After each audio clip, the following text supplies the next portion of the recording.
Sinabi po ngayon ni Executive Secretary Ralph Recto na binubusisi na ni Pangulong Bongbong Marcos at ng kanyang economic team ang panukalang budget para sa susunod na taon. Inaasang sa unang linggo ng Enero, malalagdaan ng Pangulo ang panukala. Saksi si Evan Mayrina. Kasama ang unang ginang at kanilang tatlong anak, pinangunahan ni Pangulong Bongbong Marcos ang paggunita sa ika-100 at 29 na anibersaryo ng pagkamatay ni Gat Jose Rizal sa Rizal Park. Ang pagkamatay ni Rizal noong 1896, isa sa mga naging mitya ng rebolusyong tumapos sa mahigit 3 siglong pananakop ng mga Kastila sa Pilipinas.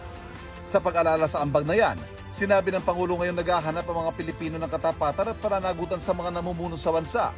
Maaring maging gabay ang halimbawa ni Rizal sa pagmamahal sa bayan, paggalang sa katotohanan, pagsulong sa reforma at ang tapang na ipahayag at ipaglaban ng tama. Naging abala rin siya sa ibang aktibidad maghapon, kabilang ang paggawad ng Order of Lacandula na may ranggong bayani kay yumaong Migrant Workers Affairs Secretary Toots Ople at pagtanggap kay film singer at America's Got Talent winner Jessica Sanchez na naimbitahan ding mag-perform para sa pagbubukas ng ASEAN Summit sa Mayo ng susunod na taon. Ngayong araw din binisita at pinasalamatan naman ng Pangulo ang pagtitipon ng mga taga-suporta. Sa parehong araw yan ang paglabas ng resulta ng Pulse Asia Survey na isinagawa nitong December 12 hanggang 15. Dito lumabas sa mas nakararami sa mga sinurvey ay hindi approve sa kanyang performance at wala ring tiwala sa kanya.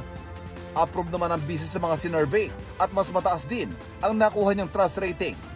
Ayon sa palasyo, ano man ang resulta ng mga survey, mataas man o mababa, hindi raw ito nakaapekto sa trabaho ng Pangulo ayon sa palasyo, lalo na kung ito ay para wakasan ang katiwalian. Dagdag nito, kung ang mababang rating ay dahil sa investigasyon sa maanumalyang flood control project, hindi ito iindahin ng Pangulo dahil hindi man popular, ay ito naman daw ay tamang desisyon. Tanong pa ni Palace Press Officer Claire Castro, mataas nga ang rating ng nakarang administrasyon pero may nais o libang kickback o may napanagot ba kahit may mga ghost project na noong mga panahon na yon? Siksik man ang schedule ng Pangulo ngayong holiday, kailangan niya ring harapin ang panukalang budget na niratipikahan ng Senado at Kamara kahapon. Ayon kay Executive Secretary Ralph Recto, mismo ang Pangulo at ang kanyang team ang bumubusisi sa lahat ng alokasyon at probisyon ng panukala para malaman ang pagkakaiba sa National Expenditure Program ng Ehekutibo. Inaasahang malalagdaan ito ng Pangulo sa unang linggo ng Enero ayon kay Recto. Para sa GMA Integrated News, ako si Ivan Mayrina, ang inyong saksi.